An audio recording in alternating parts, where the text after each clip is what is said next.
বিজ্ঞান ও বিশ্বাসের মাঝে সূক্ষ্ম একটি সেতু রয়েছে, যা অনেক সময় রহস্যময় ঘটনাগুলোর ব্যাখ্যা খুঁজতে সাহায্য করে।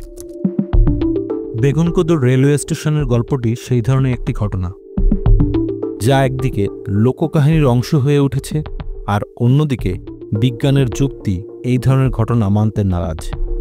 তবুও এমন অনেক মানুষ আছেন যারা বিশ্বাস করেন যে পৃথিবীতে এমন কিছু রহস্য আছে যা এখনও বিজ্ঞান পুরোপুরি বুঝে উঠতে পারেনি। আমরা যদি একটু গভীরে তাকাই, দেখতে পাবো এই ধরনের গল্পগুলো শুধু ভয় বা কৌতূহল নয়, বরং মানুষের আবেগ, স্থানীয় সংস্কৃতি এবং অজানার প্রতি আকর্ষণের মিশ্রণ। ভৌতিক বা অলৌকিক ঘটনা কি আসলেই ঘটে, নাকি আমাদের মন সেই গল্পগুলো তৈরি করে যা আমরা শুনতে ভালোবাসি? বিজ্ঞান বলে এমন অনেক ঘটনা আমাদের মন বা দৃষ্টিভ্রমের কারণে ঘটে, কিন্তু বিশ্বাস বলে অজানা শক্তির অস্তিত্বকে অগ্রাহ্য করা ঠিক নয়। এই যুক্তিতর্ককে পেছনে ফেলে চলুন দেখে নেওয়া যাক কী কারণে ইন্টারনেটের মোস্ট হান্টেড রেলওয়ে স্টেশনের তকমা পেয়েছে এই বেগুনকোদর, আর কি সেই কাহিনী যার জন্য স্টেশনটি 40 বছর বন্ধ ছিল। বেগুনকোদর ভারতীয় রেলওয়ের দক্ষিণ পূর্ব রাঁচি রেলওয়ে বিভাগের একটি স্টেশন।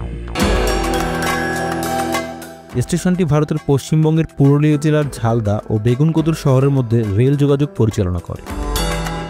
1960 সালে ভারতীয় রেলওয়ে ও স্থানীয় সাঁওতালদের রানী শ্রীমতী লাচন কুমারীর যৌথ প্রচেষ্টায় বেগুনকোদর স্টেশনটি তৈরি করা হয়।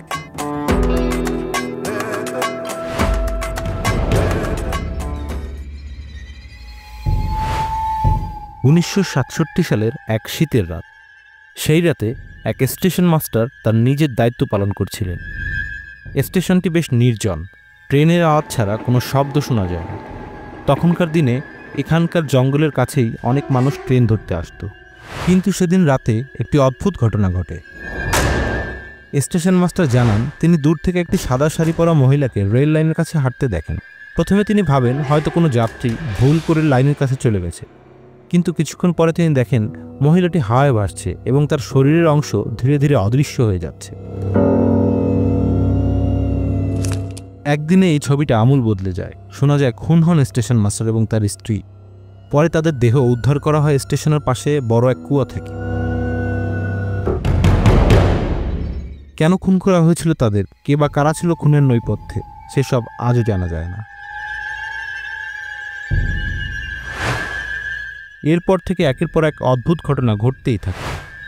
ট্রেনের চালকেরা জানান, গভীর রাতে স্টেশনের পাশে সাদা শাড়ি পরা এক মহিলাকে দেখা যায়। অনেক যাত্রীও দাবি করেন তারা ট্রেন থেকে স্টেশনের ধারে এমন অদ্ভুত মূর্তি দেখেছেন। ভয়ে কেউ রাতের ট্রেন ধরার সাহস করত না। 1980 সালে ক্রমাগত এই ঘটনার কারণে রেলওয়ে কর্তৃপক্ষ স্টেশনটি বন্ধ করে দেয়। স্থানীয় গ্রামবাসীরাও রাতে স্টেশনের কাছে যেত না। স্টেশনটি ধীরে ধীরে জঙ্গলে ঢেকে যায় আর ভুতুড়ে স্টেশন নামে পরিচিত হয়ে ওঠে। এখন প্রশ্ন হলো, এই সাদা শাড়ি পরা মহিলা কে ছিলেন? গ্রামবাসীদের বিশ্বাস, সাদা শাড়ি পরা সেই মহিলা ছিলেন এক বিধবা, যিনি অনেক বছর আগে এখানে ট্রেনে কাটা পড়ে মারা গিয়েছিলেন। কেউ কেউ বলেন তিনি প্রতিশোধের জন্য ফিরে এসেছেন। এমন অনেক ঘটনা এই স্টেশন ঘিরে প্রচলিত আছে। আসলে এর সত্যতা কতটুকু তা এখনও যাচাই করা যায়নি। বেগুনকোদর স্টেশন প্রায় 40 বছর বন্ধ থাকার পর 2009 সালে আবার চালু হয়। তবে স্টেশন চালু হলেও রাতের বেলা এখনও কেউ এখানে আসতে চায় না।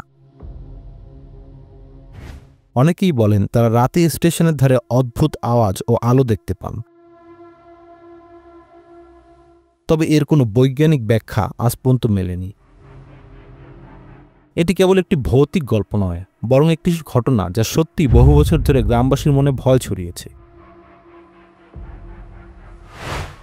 বেগুনকোদর স্টেশন আজও রহস্যে মোড়া এবং এটি ভারতের সবচেয়ে রহস্যময় স্থানগুলোর একটি হিসেবে পরিচিত।